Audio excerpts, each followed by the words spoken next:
Chronic stress is at the root cause of 95% actually of chronic disease. So what are you doing to manage your stress and combat that effect? We're going to talk about it. So my name's Alyssa Cohen, and I am a functional diagnostic health coach, which means that I help women who struggle with fatigue, digestive issues, hormonal imbalance, and stubborn weight, and I help them get to the root cause of their symptoms, lose the weight, gain the energy, have regular digestion, and I help them transform their health in order to really transform their lives. So stress is definitely an epidemic in our society today, and somehow we all have a hard time reducing it and even identifying that it's an issue for us. I know for me, really before I began my health journey, or like before I knew that my health was an issue or something that I needed to deal with, was I got shingles when I was 26 years old, and shingles is like an old person's disease, or you're under a lot of stress, and people are like, are you stressed? Is something wrong? And I'm like, no, I can't think of any reason that I would be stressed. Well, I was working like 55 hours a week, and in addition to that, I was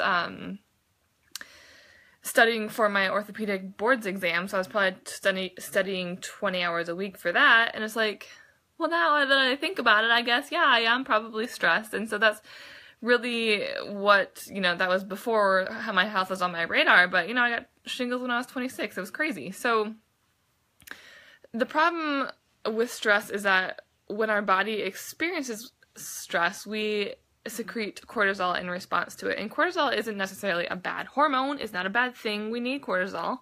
It helps decrease inflammation. It can give us some really quick energy. So it really has some great things. But we want cortisol to increase in response to stress and then decrease again when the stress has been relieved. But unfortunately, we tend to have stress all the time. The stress doesn't mount and then come back down, it just stays up, and so our cortisol stays up in response to that. And our cortisol is a catabolic hormone. It means that it breaks down our tissue. So when it's chronically high, it continues to break our body down and break our body down, and we can never heal and get better and stronger and healthier. So I like to think of cortisol and like our stress response as like an emergency vehicle in a traffic jam. So if you're going to work and traffic is flowing, normally it's 8 o'clock, traffic is heavy, but everyone's like following the traffic rules, getting to work on time, life is good. Well, that would be our body in a normal, healthy state. But if there's an emergency and an ambulance needs to get through, everything has to shut down. All the traffic diverts to the sides in order to let the ambulance get through. And this is like what happens in our bodies when there is a stressor. So when the emergency vehicle has to get through, when the emergency has to happen in our body, everything shuts down. Our thyroid function shuts down. Our liver detoxification shuts down. Our fat metabolism shuts down. Our immune system shuts down. And so when there's a stressor, when there's chronic stress, all these things are going to shut down. So we're going to start getting weird symptoms like headaches and fatigue and PMS and digestive issues, constipation, bloating, whatever, all these kinds of things. And it's like, man, what's going on? I don't really feel very well, but nothing's like, I don't have a disease or nothing's really wrong with me. But yeah, so this is the way that our body responds to stress. And stress can come from lots of different sources. It can come from internal sources, so food sensitivities, hormone imbalance, gut pathogens, things like that, which is kind of beyond what I want to talk about today. But it can also come from external factors, so relationship stress, job stress, financial stress, all these things. Although they may be not stressful to one person, the way that we perceive stress can cause mental stress. And many people, like myself, would love it if we could just out-supplement and out-exercise and out-test our response to stress. So if I run enough tests and I take enough supplements, then I'll be healthy and life will be good, and No, that is not the case. And this is the most difficult thing for me to address in my own health, really, is that we can't out-supplement it, and we have to manage the external stressors that we're being bombarded with every day. And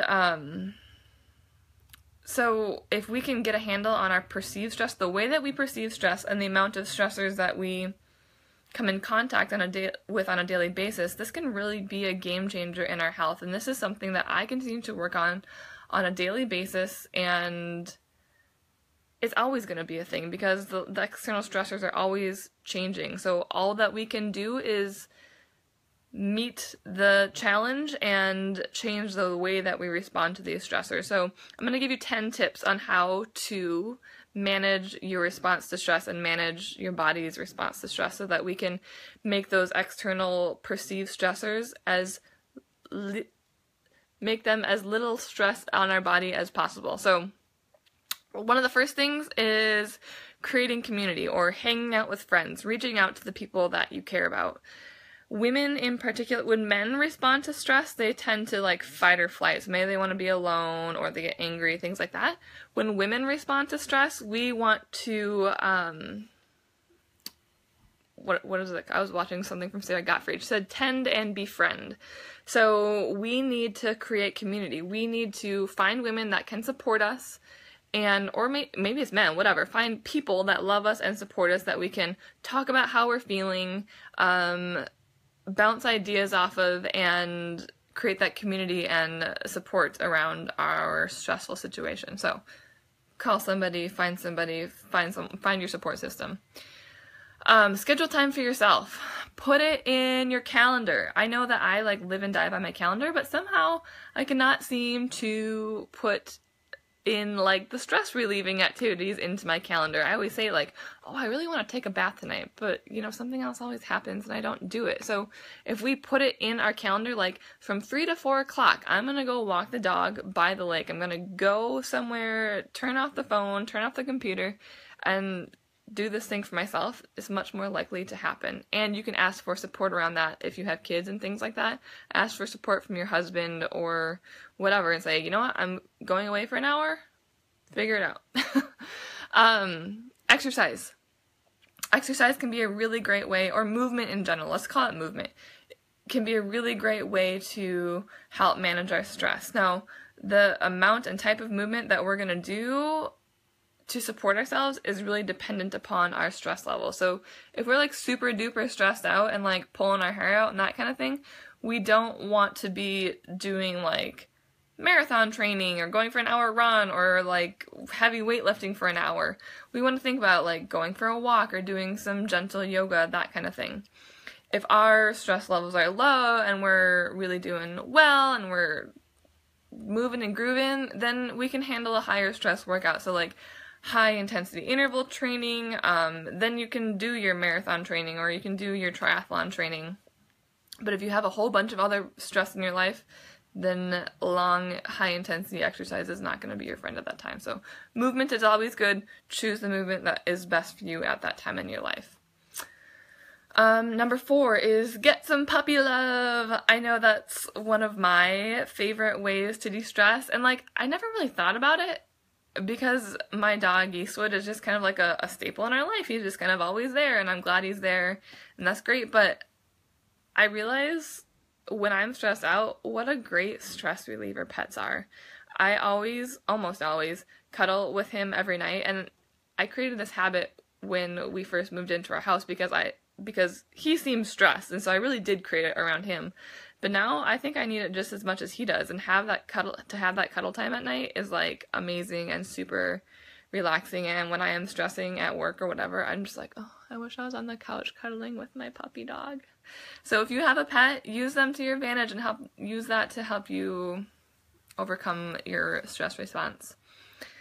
Go and laugh. Laughter is huge in terms of reducing our stress levels and our response to stress, reducing our cortisol levels.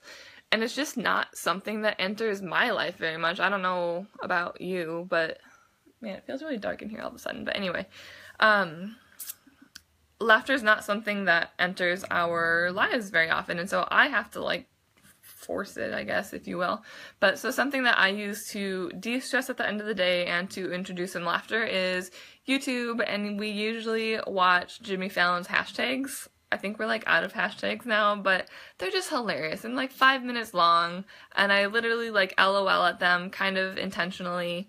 Other things that you can use, like find a funny sitcom that you like, or even just if you have children, they are so good at like giggling and finding funniness and joy in just mundane things. So like watch your kids, play with your kids, giggle with them, or even laugh at them if that's laugh at them laughing at something else. But laugh more. Find some way to laugh more. Get out in nature. It's amazing how just being in nature can be so grounding and centering and calming. So even if it's just 15 minutes, when I go out during my lunch break and like go take a walk along the bike path, it's amazing how refreshing that can be and how much more I feel like I can be present when I get back to my workday and be productive in the afternoon. So get out in nature, find your spot, find your favorite spot that's easy and accessible, and do it. Dancing. This might not be for everybody, but this is for me. I know that if, like, my husband, he would not use this one to help his stress response, but I love just, like, turning on some music and dancing around the kitchen like a weirdo, and maybe singing, but, you know, maybe it's a fast song. You get to choose a song, so maybe it's a fast song to get your energy up and get you excited and whatever. Or maybe it's like a smooth, slow, mellow song to help you relax and calm down a little bit. You can choose what is right for you that day, but like dance, move, and see how you feel after a song or two. Number 8. I'm on number 8 now. Get your finances in order.